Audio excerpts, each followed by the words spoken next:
Hello everyone, we're Team Rainvive. We produce a traditional short animation film from an assigned pre-production package and making a pre-designed package for a future team. This is the team. Our faculty advisors are John and Ruth. The goal of this project is to get students familiar in working in a complete animation production pipeline. To us, it's own our skills and build cohesive worlds. This film tells the story of a Native American spirit that's calling the rain and celebrating its power of reviving. To experience a completed pipeline, we also did a pre-production package for a future team. Rosie is going to talk about our pre-production package. Thanks, Weidi. As she already said, we also prepared a pre-production package for a future team.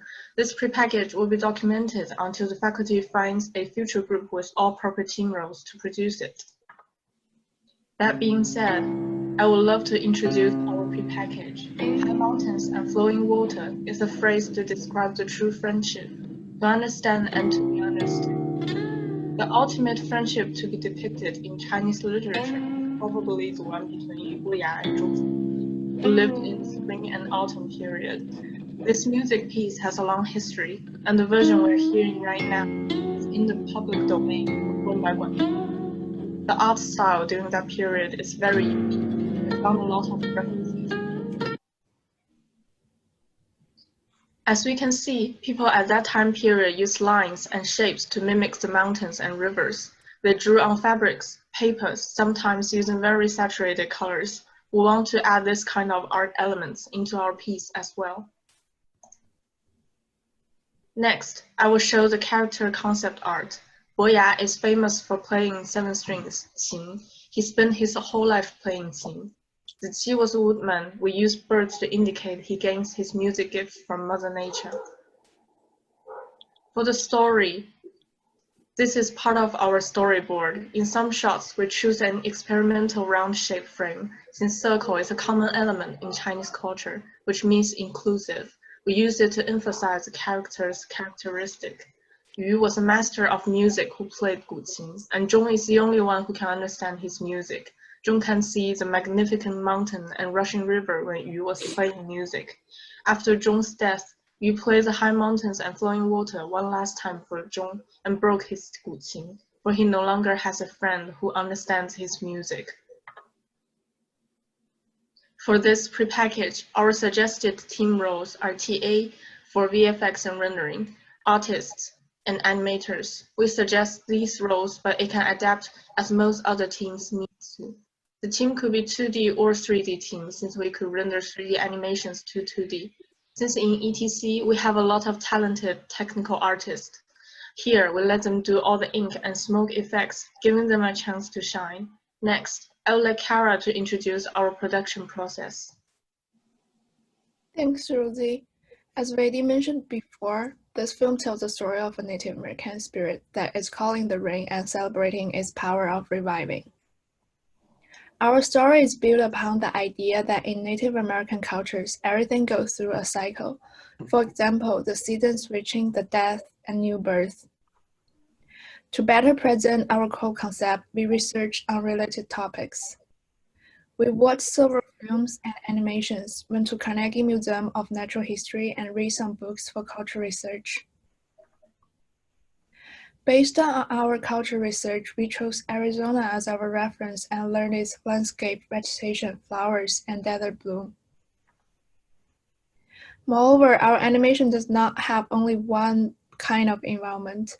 It's a combination of 3 different environments: the arid desert, the raining desert, and the revived desert. We also made 2 different ground materials to enhance the difference. Cultural affairs has been a huge worry of this project. We reached out many Navajo experts. Ben Sorrell, the associate registrar at the Navajo Nation Museum, is one of them. He's really helpful and did give us many good advices. We made an online meeting with him and keep communicating through emails weekly. But let's talk about the character design. Our character has been iterated several times. At the very beginning, we made our main character a go by instinct. Luckily, after we built a strong connection with our Navajo culture expert Ben, he told us They have female rain and male rain in Navajo culture, and female rain goes exactly same as our story. It's gentle, caring, and grows seeds into plants. Also, according to his advice, we did a lot of research. We iterate our character design over and over just to make things right. As you can see, we tag different labels on our character so that we could make sure that even the smallest thing stays true to the culture. Then we made our first version of 3D model. Then to make her lights bold, we gave her a pair of shoes in our final version. Next, JD will talk about the pipeline. Thanks, Kara. Now I will introduce our animation production pipeline. We started by making a storyboard according to a given pre-production package. Then we iterate through 2D animatics to 3D animatics to lock down our cameras. Then digital assets are created, assembled, and rendered. Finally, we apply post-processing on the rendered sequences. During the process, there are a number of technical points to be mentioned. I'm going to give you an overview of what is included in our piece. First, we're creating and animating assets in Blender and Maya. Then, we have the fluid simulation in Houdini, here in cloth simulated in Unreal. We applied ray tracing in rendering. Besides, a lot of visual effects are included and implemented within Unreal. Finally, we did the sharp transitions and color correction in Premiere for post-processing. Animation plays a huge part in our piece, but we lost our animator in the beginning of the semester. Thus, our artists began applying keyframe animation for environment artist assets in Maya and human character in Blender according to their preference.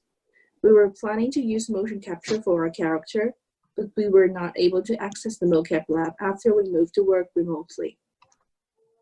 Instead, we keyframed her animation referring to the samples provided by our action designer, Amara. Her video provided us with good reference for gestures and pacing. For the blinking of the character, we are using morph targets. Unreal has provided us with good control with its animation curves for morph targets. However, you can see that hair and cloth is not included at this stage. Next, let me introduce Dotan to talk more about our technical details. It's JD, and then I'm gonna walk you through some technical challenges that we've overcome. The rain plays an important role in our film. We have different rain in different shots, and of course with different methods to simulate. The first one is to simulate the first raindrop in a close-up shot, which needs to be very delicate.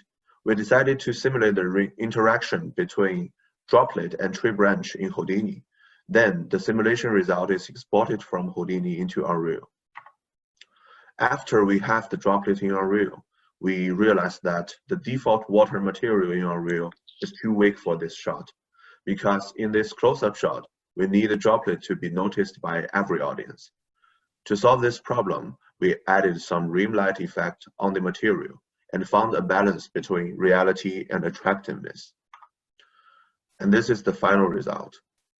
Here is just a slow version, just to make it clear.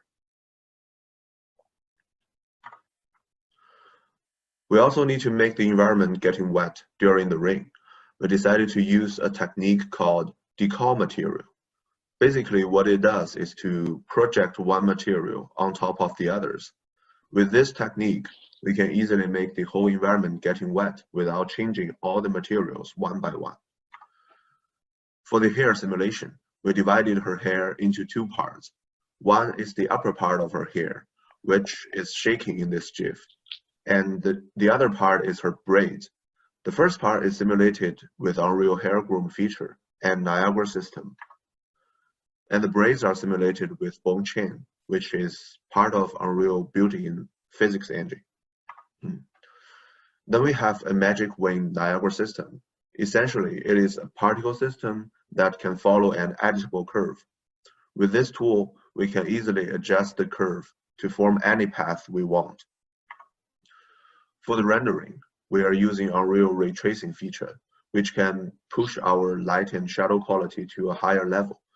This image is rendered while the ray tracing feature is off. And this one is rendered with ray tracing feature on. Look how different they are. And if we put them together, the differences become more obvious. The shadow becomes more soft, and the whole environment becomes brighter and more vivid, especially the downside of those flowers. We're also doing some post-editing work in Premiere. For example, we cut things and we make transitions. And the most important, we do color correction in Premiere, which is quite helpful to enhance our emotional curve. Next, I will hand off to Weidi, and she will do a summary. Thank you, Milton. During the whole process of this semester, we learned a lot of lessons. The first, to plan early, and then set up a scale before it starts, only to do what is visible in the camera. And the most important is don't be afraid to reach out to the experts. A lot of thanks to the people who have been helping us shape our design and make us better. Now it's time to watch the animation. Can anybody click into the link that's sent into the chat, and then please mute yourself while watching. We'll